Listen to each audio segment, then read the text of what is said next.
And in fact, in my own startup, one of the things I learned was the whole concept of firing customers, which is, you kind of, yeah, in the early days, especially first time founders, you're always very, very desperate, right? Like you're just looking for validation and you're looking to kind of build out your assumptions. But then do you carry on with those customers, those early customers? That's a very tricky emotional business commercial situation. One of my early mentors, Dr. Balachandran at Kellogg, Great Lakes, he said, uh, not that I went to either institution, but he said there's customers and customers, in Hindi or Tamil, you'll recognize Yeah. what custom means. And it's really important. You're right. That's why I gave the example of the 20% fork in the road, right? Which is, it's an adjacent use case. We can take it, right? Before you know it, you're a quasi services company at 2 million ARR, right? It's just, you have to understand, good news grows linear and the bad stuff like goes exponentially, all the mistakes you make early exponentially grow in time. The debt you accumulate is significant, right? And that is why and it's very, very easy. I'll tell you one thing. If we were sitting in a room with the founders and, man, this is the problem. I'm getting this $500,000 deal. I'm a 2 million ARR, but it takes for these compromises. The reality is when push comes to shove, we'll be like, look, this is how life is, right? You got to do this. Yet, the difference between the truly great founders and the ones who also ran is that at that fork in the road, they chose to do the right thing for the longevity of the company, right? The difference between average investors and great investors is, look, I believe in your conviction. I invested in you because you were solving for X, right? This looks like X.5, right? I'm not sure what the market for X.5 is. I'm with you, like build for the right thing, right? And this is, I mean, if this were easy, I mean, you've seen so many founders come to you, been a founder, I've been a founder. I mean, it is so hard that I'm not sure if I want to start a startup again. Okay, so it is genuinely, truly, legitimately hard. Don't make it harder. Yeah, Right? yeah. That's what it, and easy choices, and acceptable compromise, which seems like an okay choice to make. Yeah. Is the path to mediocrity. And remember, you will raise your early money. I'm assuming a lot of people will raise venture at valuations. Your valuation is, and so correct me if I'm wrong, like it's more a bet on your future potential than your actual current day value, correct? Which means you got to grow into your valuation. And the pressure to grow will always, always, always be there. And the moment you go from one is zero revenue, which is infinite potential, and then early revenue and high growth, the moment you go to some mid-size, which is not IPOable, not whatever, and you've flattened your growth, your value will go back to where you were when you were zero revenue and infinite potential, right? If you understand that game, you'll understand that you should not be optimizing for short-term gain. You really should optimize for what is truly well, which belongs to, like, it goes in the bucket of what customers you take and not, what money you raise or not, how you capitalize your company, who you hire, what you invest in. All of that goes into the bucket of things you need to consider as you look at what you're building for in the long term. Yeah, absolutely. And I think very rightly said where you said that, look, this is a scenario that actually ideally should be avoided, right? So this is something to not do or kind of be wary of the situation. I have seen this a lot in the 2020, 2021 vintage of US India cross-border startups in particular. And where it gets tricky is that because capital was so freely available, that you now have kind of VCs and even sometimes kind of large VC funds who wrote, kind of smaller option value kind of checks. So these are very hard conversations to have with kind of VC investors, right? Because you kind of come to the US and you're like, oh my God, this is, as you said, this is a zero revenue company. So, but I have now this VC who's sitting on my cap table who wants a markup, and for the right reasons. I mean, that's the business that investors are in, right? As a founder, I mean, how do you have those hard conversations, especially as a first-time founder who does not necessarily have the experience of managing investors or managing these these interpersonal relationships with the partners at these funds, somebody who's on the board, right? Like any experiences from your from your career there? As I always say, the way out of a sticky situation is to go back and figure out what you can do to prevent from getting there. So let's take a little segue in the conversation, right? And we'll come to the answer. If you look at sales teams, everyone's got a sales team, right?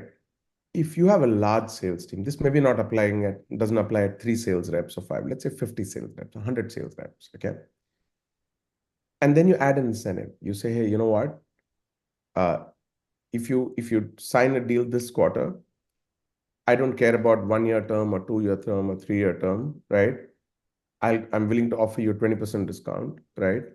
Because this quarter we need to make our number, right? For whatever reason, there's a 5% spiff. Okay. Miraculously, a lot of deals will close. All of them will be 1 year term. All of them will have the maximum of the 20% discount, right? In large groups, you got to understand the incentives drive behavior. Okay. Why am I telling you this? You've got to understand who you're dealing with. Are you dealing with a sales rep? Are you dealing with a founder? Are you dealing with an investor? When you go the venture route, right? There's many ways of building a business, right? We know incredible bootstrap founders, right? Zoho is not exactly a venture funded startup. At the same time, I got acquired by Cisco. Most people see the scale of Cisco. You don't realize that Cisco actually was a venture-backed company, right? Sometime back in the day. So venture has created great companies, but you've got to understand the venture model before you take venture capital or commit yourself to a life of building using venture capital. Venture has to return money at a fund level, right? And I'm assuming all well-meaning people here, well-meaning founder, well-meaning investor, everybody, right? So if I'm managing $500 million and I need to return money at a portfolio level, I have a hurdle rate of 1.5x, right? I start making carry when I return more than 750 million. You got to understand, if I put 5 million in you and you're not going anywhere, I'm not going to triple down on that bet. That's just the truth. Now, it's nothing wrong. That's why I said all well-meaning people, right?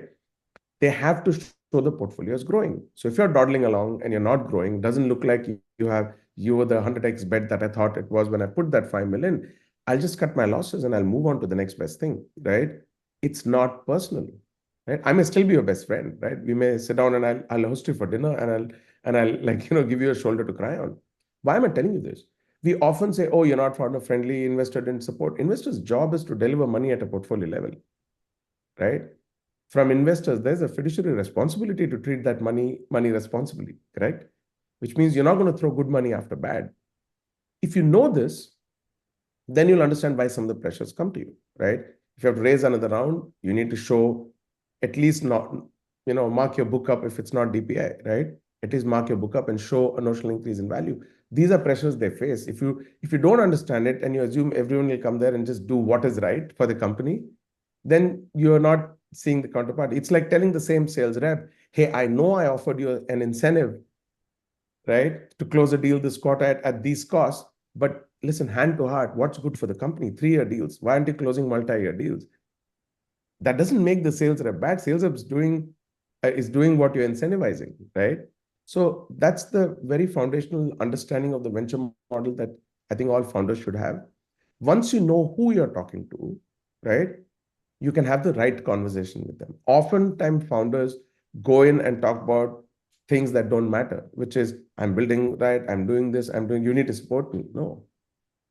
You need to show a way. If you're stuck in this jam, right, you've got to appeal to what each constituent needs and wants. If you understand the model, the point is, will this be a large company and a large outcome? Yes, no.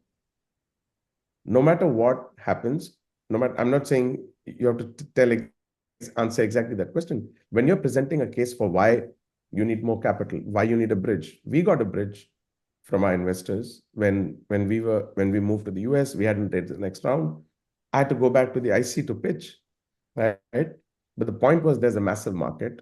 We can take a significant share of that market, right? We've spent a little more money than we thought we would, but there is significant customer interest and traction, investor interest. I need a bridge. I need to just get to that other side. Do you believe in the long-term value creation opportunity of this business? Yes or no? If that macro answer is yes, many of the micros are okay. Instead, I'm solving for the micros, right? Which is, why don't you just give me more money? I need more money. You're not founder friendly. Like, their job is not to be founder friendly. Their job is to make money for the investors. In the course of that, it is to find the right investors and double down on them and be a true friend and philosopher and guide and what have you, right?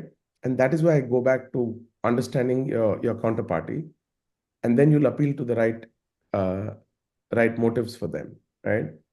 I find a lot of founders just expect that whatever incentive they had is the same incentive the other person has. You committed your entire life to this vehicle, right? For the other person, this is one of the 25 bets that they've made, out of which 3 or 4 need to work to return the fund, right? So you can't expect the same thing off of them. The counter of this is also true, which is, I know this is a question you didn't ask. Why should founders underpay themselves? Founders should not underpay themselves, right? I know it's an unasked question. So I'm telling you how you should not expect investors to behave orthogonal to what their incentive structure is. Likewise here, you've committed your entire life to this. 5 years later, if this doesn't work, you're stuck with zero, right? Now the logic is, oh, you own 30% of the company, so your upside is, that's great, but what about the downside, right? So this is also a case for saying, pay me market, right? Pay me what's fair for someone of my skill level and talent who's managing a, let's say, a $50 million asset, right? That's the valuation of my company. How much would you pay for someone to safeguard $50 million of value, right? A reasonable wage. So that's a two-way street. So I think everyone needs to understand what their role in the ecosystem is, what the incentive and motivation structure for the counterparty is. If you do, then you'll argue using the right logic. I'm not getting down to what the logic is, right? Because it depends from fund to fund. If there's a fund that's on its 7th or 8th year and they have intense pressure for liquidity, right? And they've not yet raised the next fund, or the next fundraise is going on and everyone's saying, where's your DPI? They will be motivated by different things. That's just the truth, right? So which means there's so many other elements of fact that determine what you should be telling the investors. But understand who they are and appeal to the right elements of what should motivate them, and not what you think is right for them. That's what you care about. That's not what everyone else cares about. No, this is great. I think I love this insight of almost having game awareness, right, as a founder. I think that's going to be super important.